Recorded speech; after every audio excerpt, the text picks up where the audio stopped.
शुरुआत होती है रेवेनक्रॉफ्ट इंस्टीट्यूट से, जहां पर स्पाइडरमैन और वेनम नॉर्मन ऑसबॉर्न की सेल में थे और अब नॉर्मन ऑसबॉर्न को टेक ओवर करने के बाद कार्नेज उसे पूरी तरह से कंट्रोल कर रहा है। ये सब कुछ देखकर स्पाइडरमैन वेनम से कहता है कि उसका वेब फ्लूइड अब काफी कम हो चुका है और वो चाहे कुछ भी कर लें वो दोनों इस फाइट को नहीं जीत सकते। और वेनम उससे कहता है कि वो इस बात को जानता है और ये कहने के बाद वो अपने सूट का इस्तेमाल करता है और एक बड़े से बॉल को बनाकर उस दीवार को तोड़ देता है और दीवार को तोड़ते ही वेनम तो उससे बाहर निकल जाता है, लेकिन वो सारे के सारे कार्नेज मिलकर स्पाइडरमैन को घेर लेते हैं। लेकिन ये देखकर वेनम स्पाइडरमैन को अपने पास खींच लेता है। वो दोनों उसी जेल के एक टावर पर चढ़ना शुरू कर देते हैं और स्पाइडरमैन वेनम से कहता है मेरे पास वेब फ्लूइड नहीं है, तुमको ये चीज पता होनी चाहिए। लेकिन वेनम उससे कहता है कि स्पाइडरमैन को परेशान होने की जरूरत नहीं है और इसी के साथ उसके सूट में से दो बड़े बड़े विंग्स निकलते हैं और वेनम स्पाइडरमैन को लेकर वहां से उड़ने लगता है। उन दोनों को वहां से जाता हुआ देखकर नॉर्मन ऑसबॉर्न कार्नेज से कहता है कि वो लोग उनका पीछा क्यों नहीं कर रहे, लेकिन कार्नेज उससे कहता है कि उसे चिंता करने की जरूरत नहीं है क्योंकि वो दोनों ज्यादा दूर नहीं जा सकते। और इतना ही नहीं, उन्हें स्पाइडरमैन की ज्यादा चिंता करने की जरूरत नहीं है क्योंकि पीटर के अलावा और भी स्पाइडरमैन है जिनकी उन्हें जरूरत है। इधर वेनम स्पाइडरमैन को उड़ाकर लेकर आता है और एक बिल्डिंग की छत पे फेंक देता है और वो दोनों वहीं पर लेटकर सोचने लगते हैं कि अब उन्हें क्या करना है। और पीटर एडी से पूछता है कि आखिरकार वो लोग लड़ किस चीज से रहे हैं, जिसके जवाब में एडी उससे कहता है कि उसे खुद भी इस बात का नहीं पता और वो ये तक नहीं जानता कि वो लोग उसे हरा भी पाएंगे या नहीं। लेकिन पीटर उससे कहता है कि वो लोग इस लड़ाई को इस एटीट्यूड के साथ नहीं जीत सकते। अगर उन्हें इस फाइट को जीतना है तो उन्हें पॉजिटिव एटीट्यूड को बरकरार रखना होगा और चाहे कुछ भी हो जाए उन्हें इस फाइट को जीतना होगा। और इस फाइट को जीतने का अब एक ही ऑप्शन है कि जितने भी लोग बचे हुए हैं, मतलब जिन्हें कार्नेज ने पहले टेक ओवर किया हुआ था या जिन्हें सिम्बियोट ने टेक ओवर किया था और उनके अंदर अब कोडेक्स मौजूद है, उन सब लोगों को बचाकर उन्हें मेकर की मशीन में डालना होगा ताकि वो लोग उनसे कोडेक्स को निकाल सके। और जहाँ पर स्पाइडरमैन उन सारे सुपर हीरो से मिलने जाएगा जिन्हें वेनम ने टेक ओवर किया हुआ है, वहीं पर वेनम जाएगा उन सारे सुपर विलन्स के पास।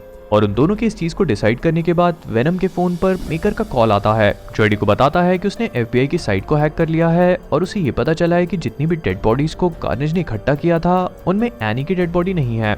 अब जो लोग एनी के बारे में नहीं जानते हैं उन्हें मैं बता देता हूँ कि एनी दरअसल में एडी की वाइफ और डिलन की माँ थी, जिसकी कुछ समय पहले मौत हो चुकी है और उसे भी सिम्बियोट ने टेक ओवर किया था।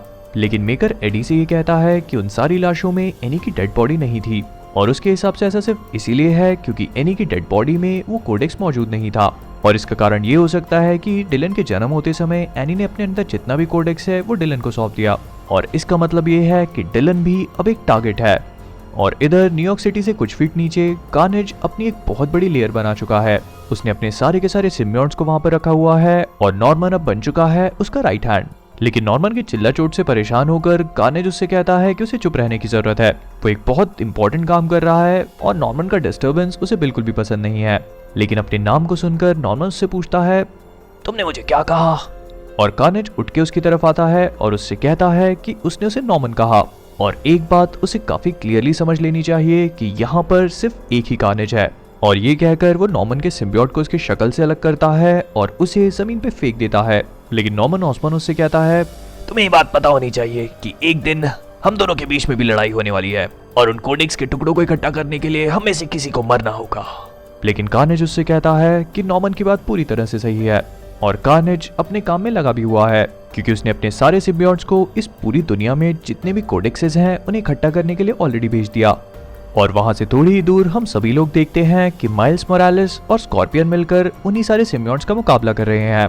अब ये सारे के सारे सिम्बियोट्स दरअसल में स्कॉर्पियन से उस कोडेक्स को छीनना चाहते हैं क्योंकि आज से काफी समय पहले मैक गागन यानी कि स्कॉर्पियन भी वेनम बन चुका है और वो दोनों एक एक करके उन सारे के सारे सिम्बियोट्स से लड़ने लगते हैं। लेकिन धीरे धीरे करके वो सारे सिम्बियोट्स उन्हें ओवरपावर कर लेते हैं और माइल्स स्कॉर्पियन से कहता है कि स्कॉर्पियन को उसके पीछे आ जाना चाहिए।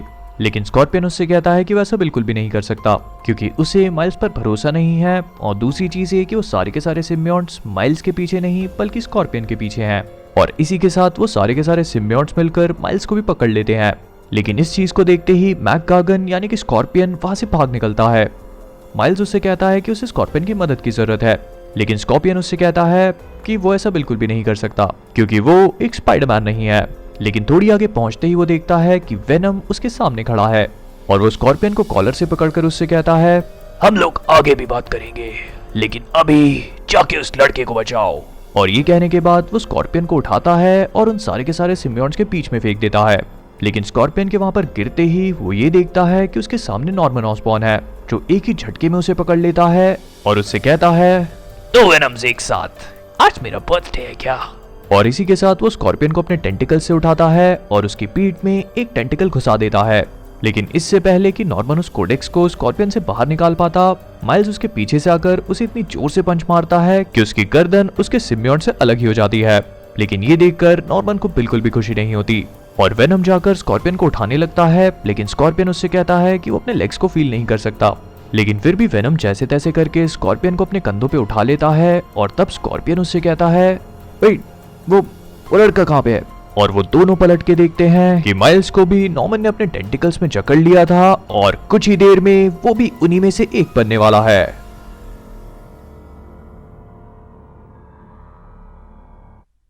Thanks a lot for watching guys. अगर आप सभी को वीडियो पसंद आया हो तो प्लीज इसे लाइक और शेयर करना